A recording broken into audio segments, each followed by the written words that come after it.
Section 17.1, and this is part 2. Now we are using the examples that we give on the contour integrals, and we wrap it up as understanding of Green's theorem. Basically, it gives us a prerequisite. So summary. If D is either the filled-in disk or rectangular region, and C it's its boundary curve, and they're traversed counterclockwise, then the contour integral over C of x dy is equal to negative contour integral over C of y dx, and it's equal to area D of the region. And that's the double integral dA and the area element over D, basically. And this is supposed to help us understand the Green's theorem. And so this is actually true for any simple region, simple closed curve in R2, and the observation helps us and understand proof of Green's theorem. Green's theorem relates two kind of integrals. One is the double integral over the planar region, over the D region, and then the other one is the contour integral over the boundary of the region. So here's the statement of Green's theorem. If D is a domain in R2 whose boundary D is a simple closed curve with counterclockwise orientation, then the contour integral over boundary D of P dx plus Q dy is going to be equal to the double integral over D of partial of Q respect to x minus partial of P respect to y. Okay, the notation that we just said on the contour integral P dx and plus Q dy is a very common notation, but with the notation that we've been so far using, it's a little bit different than that. And so let's see if f of x and y is the vector function p of x and y and q and x and y, and then curl of f is going to be 0, 0, and q sub x minus p sub x, that's partial of q with respect to x minus partial of p with respect to y. Then writing curl z of f means that the z component of curl of f is going to be q sub x minus p sub y, and we can restate the Green's theorem as follows. And so look at the left hand side, p dx plus q dy, and that is exactly going to be f dot dr, and then the right hand side is going to be curl and z component of curl of f dA. And so that this part is given. By the way, what's the z component of curl of f? And that's the curl of f dot k. Basically, this part gives you the z component. These are all different notations. You can either have these two equal to each other or these two equal to each other. Either one of those connects the basically the line integral to a double integral, and it can be done like that also, either way, as long as you have a double integral on one side and a line integral on the other side, that the appropriate double integral on one side and the appropriate line integral on the other side, you're going to be okay with any of these notations. Now let's do an example that verifies the Green's theorem. Let D be the unit circle and C be the boundary of D with counterclockwise orientation. So that's a correct orientation for the Green's theorem. And so verify the Green's theorem. What's the verification? I have to make sure find the right hand side, and I have to find the left hand side and say they are the same. So what is P? P is this one. What is Q? Q is that one. And I want to find the line integral, and this is going to be basically what I have is and we overline and unit circle, so R of t is going to be basically cosine of t and sine of t, and R prime of t is going to be negative sine of t and cosine of t. Now f of R of t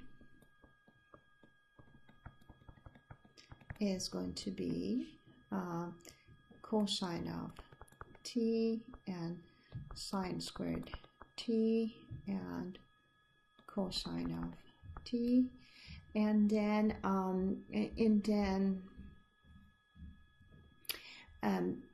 finding the right hand side contour map of f dot dr is going to be basically integral 0 to 2 pi cosine of t sine squared t cosine of t dot negative sine of t cosine of t dt. That is equal to 0 to 2 pi, and when you do the product, you get minus cosine of t sine squared t plus cosine squared t dt. And then you have to take the integral of both of those, and when you take the integral of each piece and you add them together, you get pi. Now the next part is let's figure out how to compute the right hand side. So the right hand side is going to be one is going to be the q is what? Q is x. With respect to x, you get f1. What is p? P is xy squared. With respect to y is 2xy. And then you find that integral over the region. And so you have to basically compute this, but computing that over a region that is circular is going to need you're going to need to do the polar coordinates. And so I have r dr d theta, r runs from 0 to 1, d theta runs from 0 to 2 pi, and then inside I have 1 minus 2 r squared cosine theta sine theta. And so when you integrate, you also will end up with a pi. So that both sides of the Green's theorem are going to add up to pi. Next example, f is going to be 3y minus e to the power sine of x, and 7x plus square root of y to the 4th plus 1 is the vector field.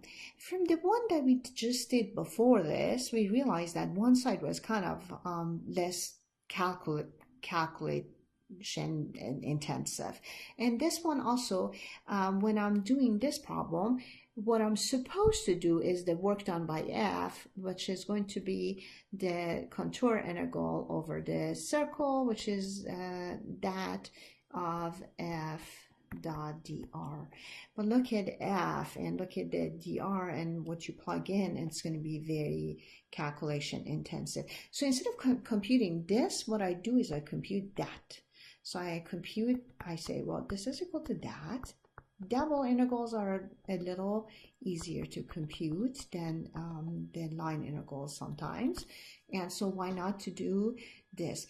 And so the point of this is, look at the q. This is q and this is p. What's the derivative of q with respect to x? That's 7. So I'm basically, that's 7. What's the derivative of p with respect to y? That's 3.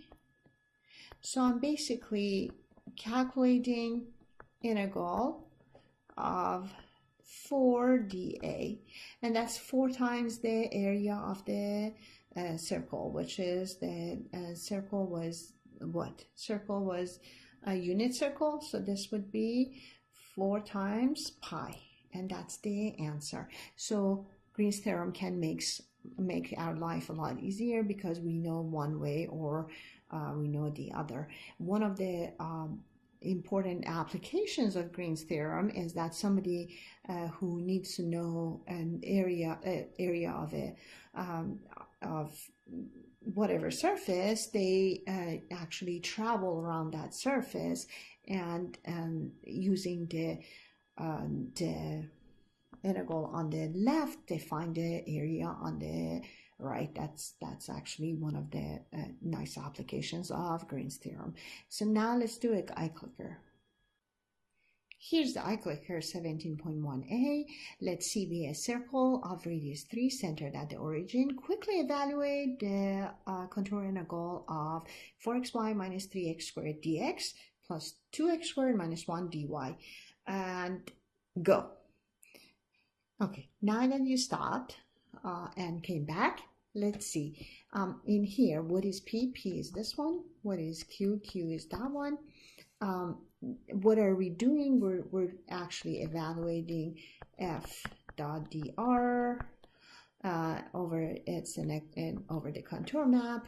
That's kind of time intensive, and over the circle I have to parameterize this, take the derivative of parameter, put in and calculate. If I want to do this quickly though, I can do the double integral by Green's theorem over the region, which is the circle, and then it would be the partial with respect to x of q minus partial with respect to y of p, and that is dA. Oh, so q with respect to x is 4x, p with respect to y is 4x, so you get a 0 in here, so the entire thing is going to be 0, and that's the answer.